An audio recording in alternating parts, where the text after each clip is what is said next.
Good morning to you. Welcome to the arena on Voice of the People 96.1 FM. My name is Gesiri Agua. It's a current affairs program where we look at critical topical issues as they affect us as Nigerians and Nigeria as a whole. Looking at the headline this morning, looking at some of the issues that are most trending at the moment is fuel scarcity. Fuel queues have returned to the city, and at a not so comfortable time as well, where we have a high inflation rate in terms of food commodities. We also have a high inflation rate in terms of transportation as well. So we have fuel queues returning to the country, and we need to understand what exactly is the issue with fuel queues. There is no year every single year. So, Nigeria, Africa's largest oil producer, is currently grappling with severe fuel scarcity that is affecting all sectors of its economy. This fuel scarcity is exacerbating the hardships being faced by Nigerians at this moment. This crisis is not just a temporary inconvenience, but a stark reflection of the and we're looking at the historical context, causes, impacts, possible solutions to the ongoing fuel scarcity in Nigeria, at least aiming to provide a comprehensive overview of this complex issue. I mean, Nigeria's history with fuel scarcity dates back several decades, with periodic crises often triggered by things like global prices, global oil prices, governmental policies, and infrastructural problems. In the 1970s oil boom, it brought wealth, but also dependency on oil revenues as well. It set the stage for some of these economic vulnerabilities that we're seeing at the moment. In the 1980s and 1990s, Nigeria began to face recurring fuel shortages due to declining oil prices, corruption, mismanagement of that particular sector, and all of that. So these shortages have been exacerbated by the government's inconsistent policies on fuel subsidies, which have been both implemented and removed various times, leading to public unrest and economic instability. So we have to further buttress on this conversation this morning. We have Mr. Larry on the phone. Good morning, Mr. Larry. Welcome to the show. Good morning, Jason. I hope you are doing well this morning. We're doing Of well. course. All right. So we have fuel queues returning back to some cities in Nigeria. Don't first of all, Mr. Larry, wherever you are there fuel queues? Well, not yet, and I hope it won't come back. I'm presently in the southeast, in Enugu precisely, and we don't have any fuel queues here. But we are also experiencing just a small increase in what the pump price was, just very little increase. And yesterday, several reasons, didn't open or didn't have the products to sell. We don't know precisely why they didn't open, but so far, there's no significant change in the fuel situation. All right. So let's look at this issue of fuel scarcity. First of all, it's not peculiar to 2024. It's not peculiar to the 2000s, right? This is something we've seen for years. We have grappled with inconsistencies, but where do you think this issue is emanating from? Fuel scarcity. Why do we still have it even in 2024? We have fuel scarcity in 2024 because we refused to do what we should have done in 2014, in 2004, in 1994. If you refuse to do what you should do, then basically you get the results that you planned for. I mean, we refuse to deal with basic things in the petroleum sector. And this is one of the few countries, in fact, the only country in the world, not one of the few, that is a major petroleum products producer. That is, we're an exporter.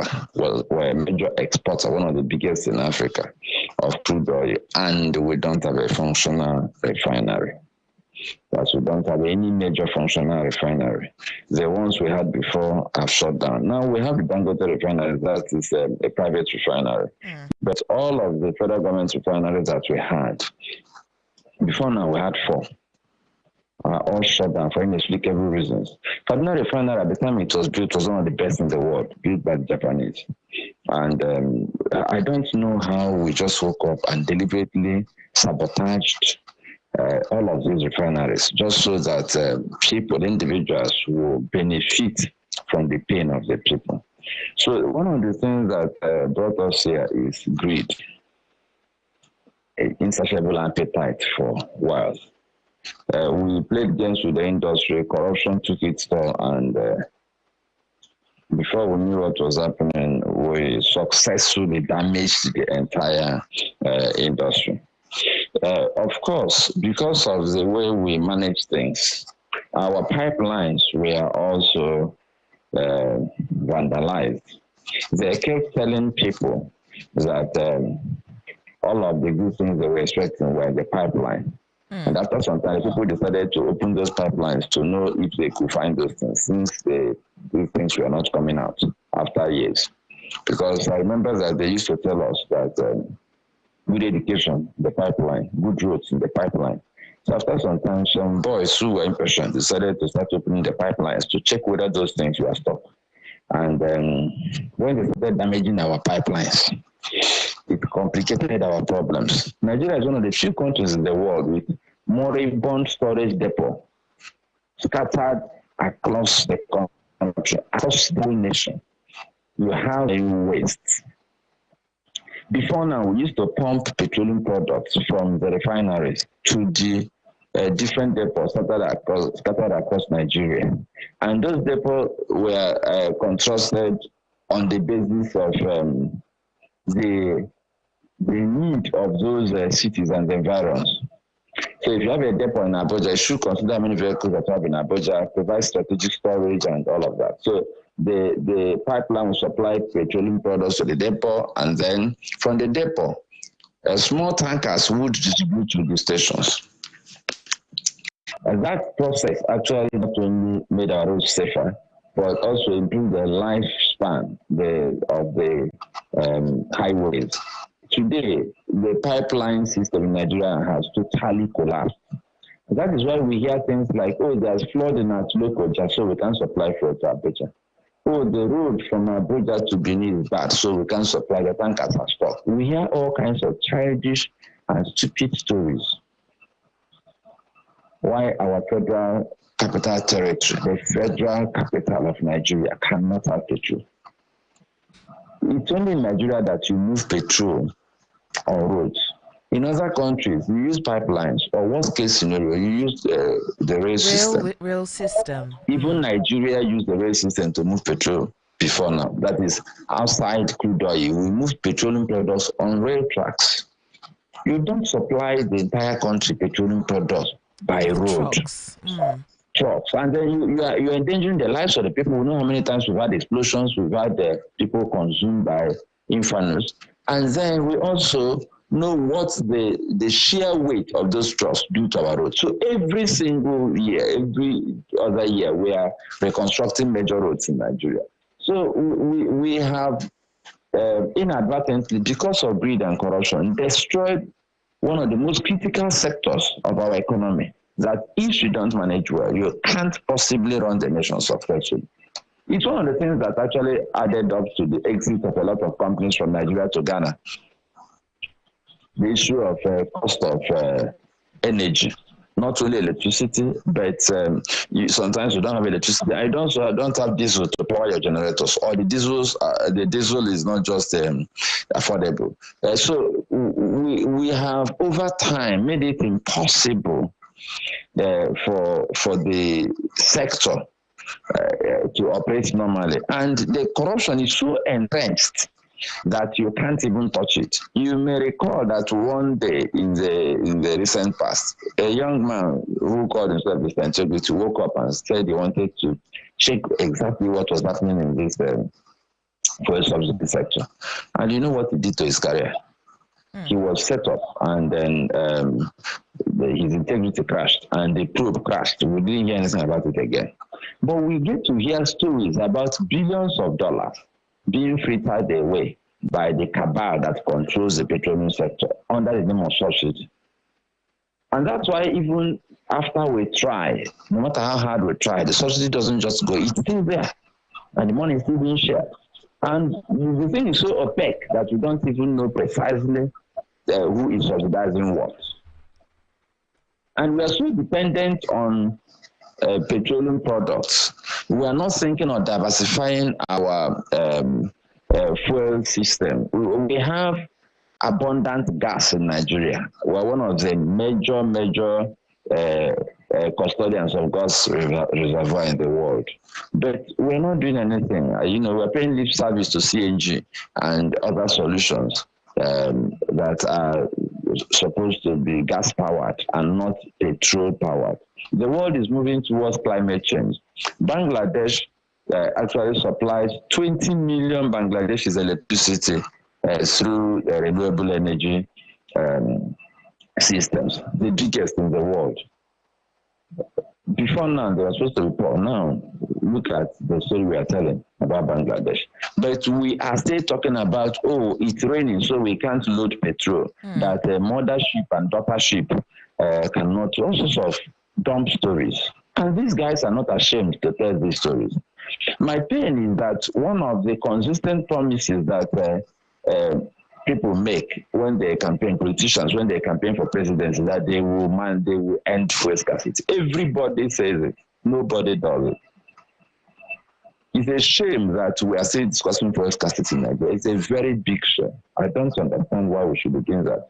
Okay, Dangote built a refinery. Supply Dangote petroleum products so that he can give us petrol. Because our supplying crude oil so he can give us petroleum products. Because the cartel is not done with us yet, because they are not satisfied yet, we have the crisis of supplying Dangote crude oil. How can you? The man is buying the crude oil. We're not giving him for free. So why should you give supply crude oil to foreigners and they refuse to supply your local refinery? Then the man will go and buy crude oil for US and bring it to Nigeria, because there's a cartel at work. They want us to keep paying for transport. They want us to keep paying for their corruption and insatiable greed.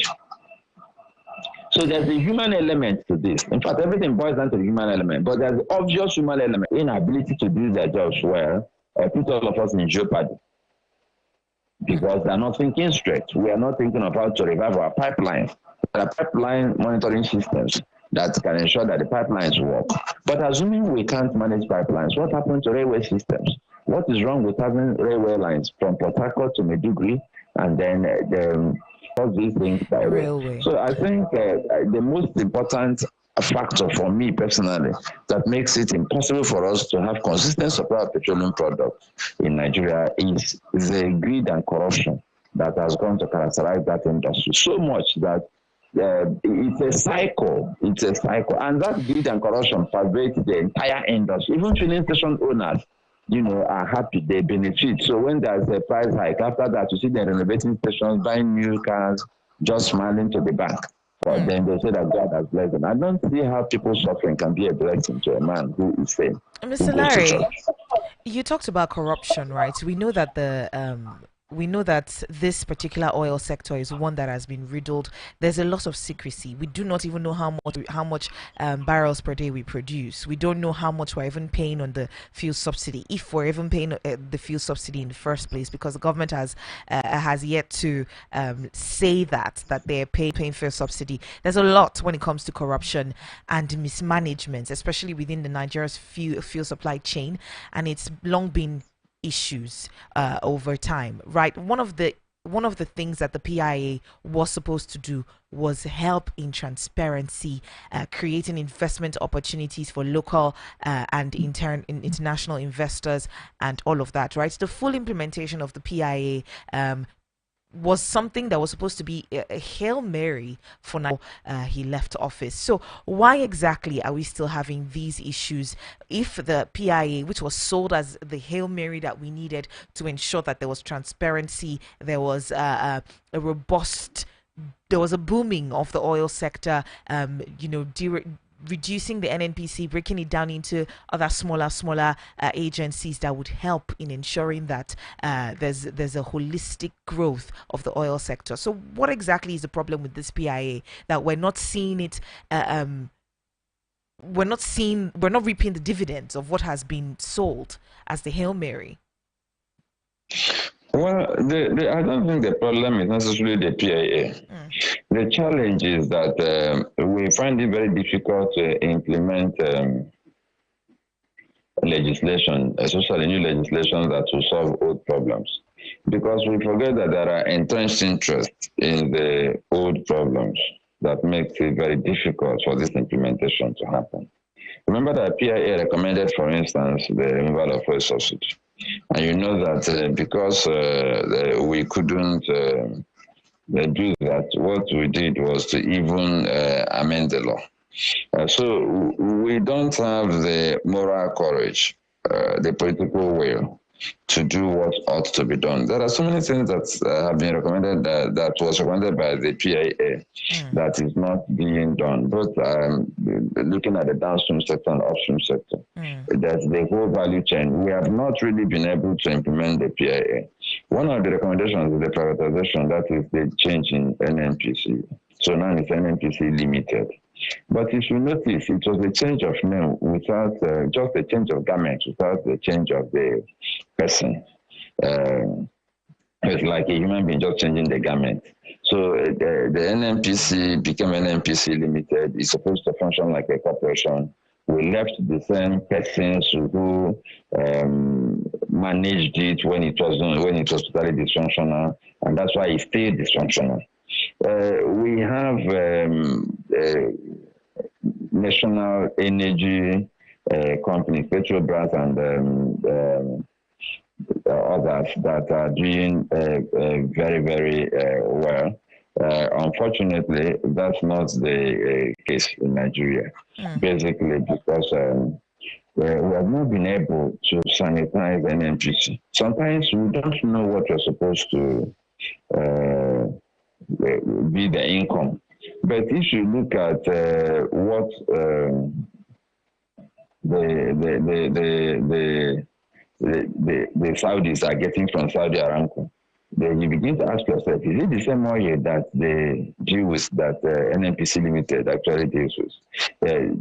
Saudi Aramco is practically the life wire of Saudi Arabia, and they have gone ahead to actually use the money well to do a whole lot of things, diversify, become a modern nation. They're promoting tourism seriously presently. They have expanded massive facilities for the Hajj, making it more comfortable for people to come. They use the money well. The same thing with Dubai. They made money, they used it well.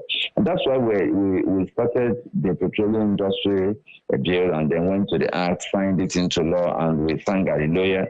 But we have not been able to implement. In my opinion, because of entrenched interests, we have a way with sabotaging anything that will clean up the terrain and enable Nigerians to benefit.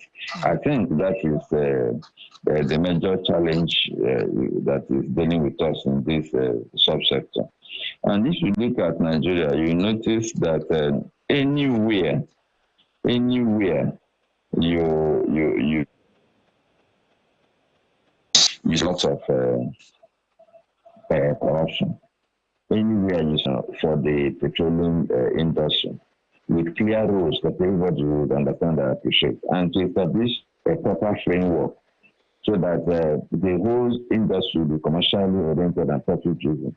Unfortunately, all that has not happened. We are still running an opaque system, neither are you.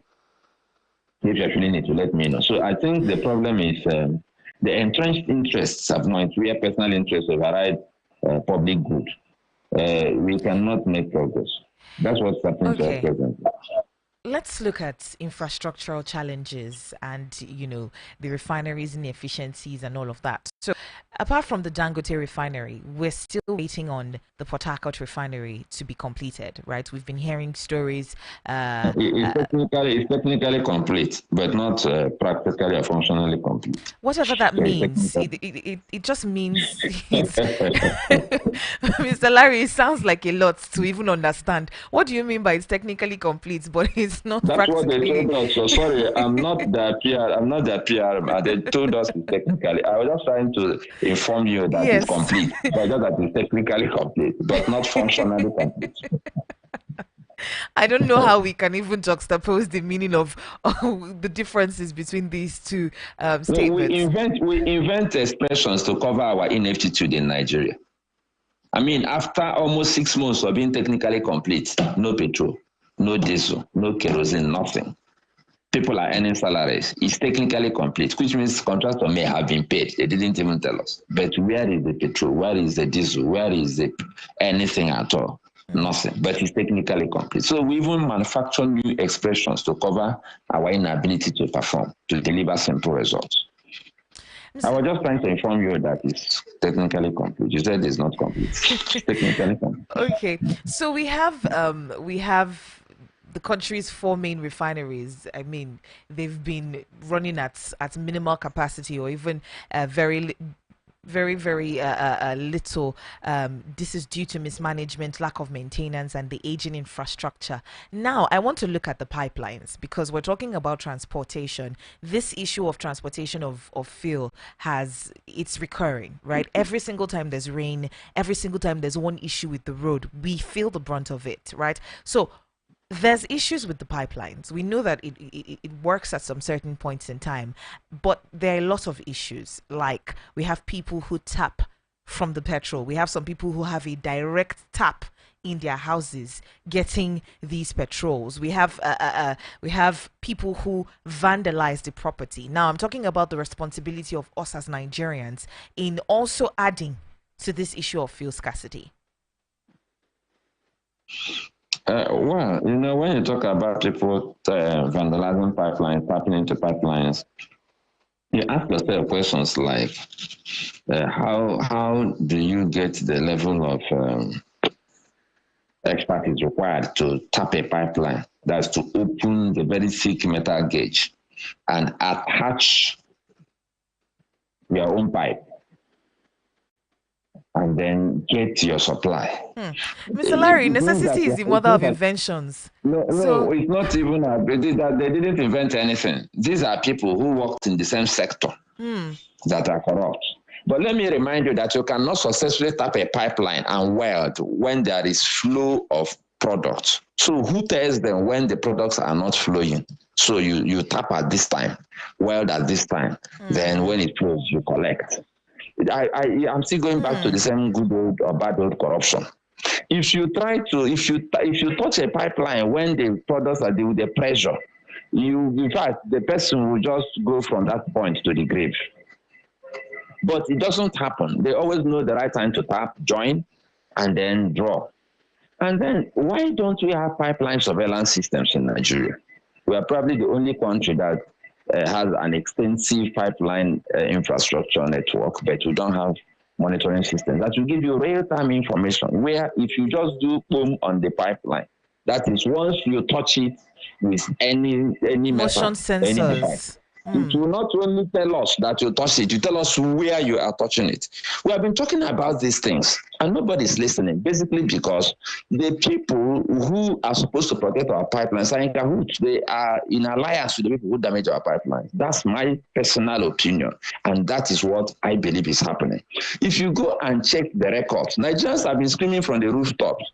Let us know how much crude oil we are shipping out of Nigeria. Install meters. There are metering systems globally. Everybody knows that. You can go online and see companies that can do it. So you know per time how much crude oil you are producing, what you're exporting, what we are giving Nigerian refineries. We don't have any such information in Nigeria. No Nigerian knows precisely how much crude oil we are producing.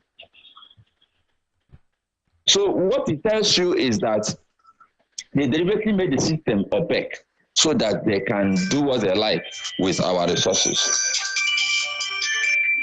That's actually what the story of our pipelines too, unfortunately. That's the story of our pipelines.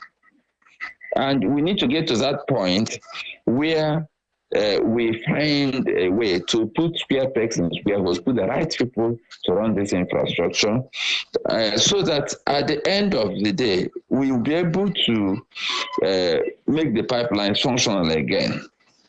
And without functional pipelines in Nigeria, we can't possibly actually solve the problem of fuel scarcity by moving products by road. And then we are discussing flood, water, thunderstorm, and all sorts of things. Why are we still importing petroleum products? We're talking of mother ship and daughter ship and thunderstorm, and we can't look. Why are we still importing products when we could have supplied Dangote refinery crude oil to give us the products there? When we can develop means of shipping the products around Nigeria, especially through pipelines. Why?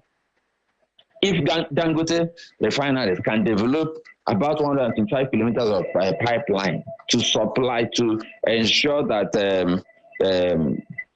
some of the things they have to do are done, that is privately. Why can't Nigeria as a nation have pipelines and sustain the pipeline? We have gas pipelines in Nigeria, and industries are benefiting from the gas pipelines. Why are they not being vandalized and tapped? Gas is money. Gas is actually foreign exchange, just like crude oil. The point is that if you go and check properly, you find out that it is the same people who are supposed to protect our pipelines that allow the pipelines to be vandalized and compromised. It's an industry. All right. Looking at this issue of pipeline vandalism and all of that, whose responsibility in terms of security agencies now is it to secure the pipelines? Well, officially now it is the duty of Nigerian Security and Civil Defense Corps that the people that officially protect public infrastructure. That is their primary mandate. But then you start with the company that manages our pipeline infrastructure in Nigeria. We have a company, dedicated company that manages pipeline infrastructure in Nigeria. What are they doing about the security of pipelines? How can we have this subsidiary of NNPC pay them salaries and everything, and the pipelines are not just working? Who does that? And then how can we be talking about Civil Defense Corps managing pipelines when the people who are supposed to even basically maintain the pipelines, protect them, and see that they are functional are not interested? When most of the pipelines are practically moribund. So we have a system that enables people to feed fat on the pain of the citizens. And that is just the bottom line. There isn't much Civil Defense Corps can do because the people who are supposed to maintain the pipelines and see that they work are not even interested. We pay salaries to people who don't go to work in Nigeria, and they are very well paid. That is not just paid, very well paid, and they don't have any work. The refineries and there's this kind of system where we don't really care that we are bleeding. It doesn't bother anybody. All right. You should know that you can join the conversation at any point in time. 0808 312 8618 0808 transportation costs that directly affects goods and services. So social impacts, the daily lives of Nigerians, their livelihoods, just how important is having fuel, easy access to fuel to Nigerians?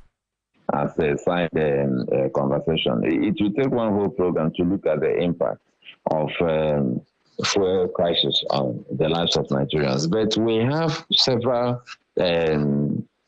outcomes. We have several tragedies that occur because of these things. Let's start with the obvious. Most people cannot move from one place to another. When you cripple movement, you cripple economic activities, you cripple social activities. That's number one. And then, apart from the fact that businesses can't run, we are also looking at the fact that several institutions cannot function. I'm aware that you won't believe this, but I'm aware that on one occasion I had information from a medical practitioner that a patient died in a tertiary hospital in Nigeria because they ran out of diesel while they were in the operating theater in Nigeria. So if you look at the cost across the board, health sector, the industrial manufacturing sector, the education sector, everywhere you turn. Why it's called power is because it actually powers development, powers the things we do. You don't practically have power to do much without power. We are talking about SMEs. We are talking about SMEs. But most SMEs are driven by power.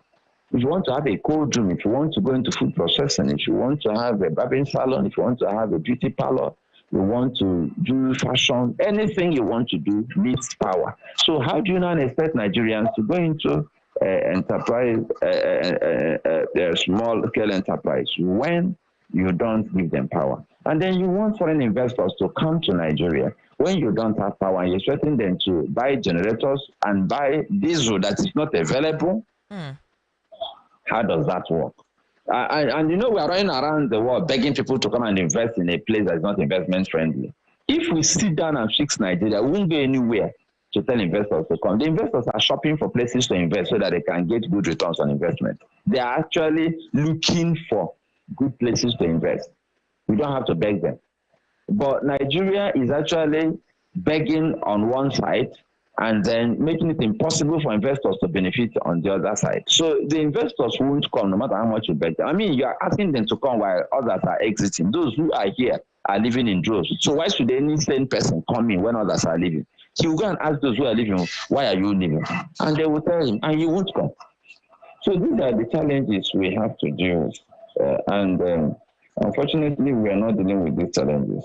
Yet, we are discussing increasing foreign direct investment in Nigeria. It doesn't work that way, and it won't work that way. So the implications are just too much. It's crippling Nigerians, figuratively and literally speaking. Crippling us figuratively because nothing works. Crippling us physically because we can't move. I mean, without petrol, you can't move. Without this, you can't move. You can't move physically. So you are crippled, as it were. And that is what our government is doing to us. Okay. 0808 312 8618 is the number to call to be a part of the conversation. 0808 312 8618. You're looking at social impacts like high cost of transportation, increased food prices, because when you have high cost of transportation, the food prices are going to increase. Those are the specific outcomes of when you don't have the products. Those are some of the detailed economic and social impacts. Yes, I think it's important that you enumerated those, but of course, it's one that is staring us in the face today. I don't know if you see cook with tomato. People are now looking for alternatives to tomato. It's part of the problem. You can't move food products from point A to point B. Most of the time, the cost of transport is more than the cost of cultivating the product, and that is a direct outcome. So apart from moving the product, even moving people. So if you have to go to a village, it's now a major cost. So these are direct economic outcomes. That's why anytime the price of petroleum products goes up, anytime the price every other thing goes up, then every other thing moves. And the problem with Nigeria is that when the price comes down, if it does, because it rarely does, sometimes you may have scarcity, it moves to 900, it comes back to maybe the same 6 something, and the other things don't come down, they stay there. Because maybe the sellers have found out that people are willing to pay this price. So sad. All right. Looking at political implications, right? What exactly does this do for the public trust with the government's ability to manage the country's resources effectively and then implement policies that can actually sustain economic stability? Of course, it erodes political trust. It erodes the confidence that people have in government. I said it erodes, but the confidence is already finished. There's nothing to erode anymore. The average Nigerian doesn't trust government. In fact, one of the major reasons we have the Japa syndrome is that people have become hopeless. That is, they believe that our political leaders cannot, the leaders of those nations are serious about making the country work. So it's not just about Europe now or the United States or North America. No, it's about Rwanda also, about Nigerian neighbors of Nigeria, ordinary African countries that are doing better. And that is why we need to also in the government anymore. One of the other political implications we should be talking about is how come our political leaders perform so badly and yet they remain in office? Determined to hire good leaders during elections. So if a president or a governor does not perform, we should remove the person. If a minister is not performing, we should agitate until that person is removed. If a legislator is not performing, even if we can't recall the person, we should attempt to recall the person. So the person will know that he's not going back. There's no point collecting the ticket. That should be one of the outcomes. That should be one of the consequences of this perennial petroleum crisis. We should find ways of getting the political elites to know that we can't continue like this. Unfortunately, we don't seem to remember that is an option. Apart from erosion of public trust, apart from the fact that the public trust has finished, we are not really connected. There's a total disconnect between the people and their leaders. The question now becomes, what should we be determined to remove the people who are dealing with us through bad governance? That is actually how PDP was removed. There was discontent in the land. So when APC came, people felt, oh, okay, at least we have an alternative.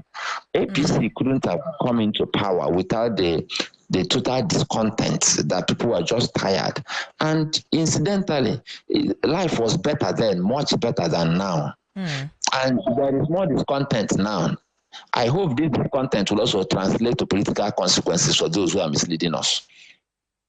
Because when we begin to do that payback properly, politicians will become more careful. But as long as they believe that we can't do anything, after all, we know how we got into power. I will remain there whether they like it or not. If they continue with that method, you should know what I mean. All right. Mr. Larry, Arawa community, they have issued a 48-hour ultimatum to the president to suspend or sack the ministers of petroleum of the growth of the oil sector. Well, I like the fact that they issued the ultimatum. So if he doesn't sack them and he won't sack them, so what's next? But the fact that they issued the ultimatum actually in a normal country should be a notice to the NNPC, GMD, and petroleum ministers that we are not smiling anymore. That there will be consequences. But in Nigeria, our politicians are actually indifferent to such threats. And in fact, we have gotten to a stage where there's nothing like shame or embarrassment in any business to shame or embarrassment.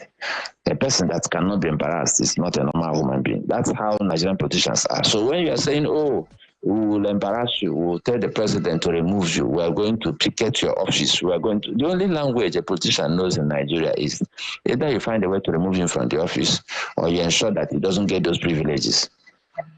If you threaten his capacity to get those political offices and privileges, that's only when he will respond. But if it's all this talk, they don't respond to the talk because all they have to do is to find a way to be loyal and be tied to the apron strings of the man who appoints them. Once they think they're doing that well enough, they won't listen to any other person. They turn around in our oil sector. We've seen the recurrent fuel scarcity in Nigeria. It's a multifaceted issue requiring coordinated actions on economic, political, and social fronts.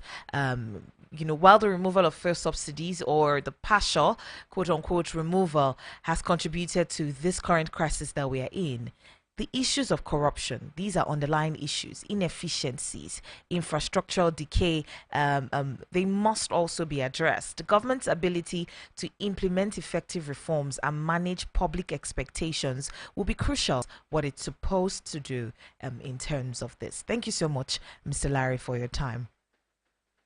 Yeah, thanks for the opportunity. to be a voice of the people. And I hope that people are listening to the voice of the people. That's the least we can do so that we can, over time, hold our leaders accountable and put it behind on them to do the needful. Thank you. Okay, That Mr. is just Larry, what before I we think. go, we have a call. Maybe we'll take this and then we use that to end the show. All right, we missed it. We missed it. All right, thank you so much for your time, Mr. Larry. Have a good My day. pleasure, my pleasure. Do have a good day. All right, thank you so much for listening to the Voice of the People right here. VOP 96.1 FM is the station that you're tuned into. Keep it locked on your dashboard in your car, whatever it is. Just keep our dial locked and loaded, ready to attack at any time. Thank you so much for listening to the Voice of the People. My name is Gesire. Coming up at 9 is Ogendibo. Make sure that you listen.